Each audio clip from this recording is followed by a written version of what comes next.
கத்திரிக்காய் கடையில் வந்து பார்த்துருப்போம். ஆனால் இது வந்து சுட்ட கத்திரிக்காயும் சுட்ட தக்காளியும் வச்சு செஞ்ச ஒரு சட்னி இது. ரொம்ப ரொம்ப சூப்பராக இருக்கும்.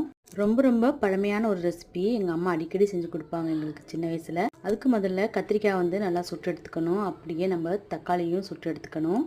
கத்திரிக்காய் வந்து நல்லா விதை கத்திரிக்காவாக இருந்துச்சுன்னா உங்களுக்கு ரொம்ப நல்லாயிருக்கும் அந்த சட்னி செய்கிறதுக்கு. ரெண்டுமே வந்து மேல் தோல் வந்து கருகி வர அளவுக்கு சுட்டு எடுத்துக்கணும்.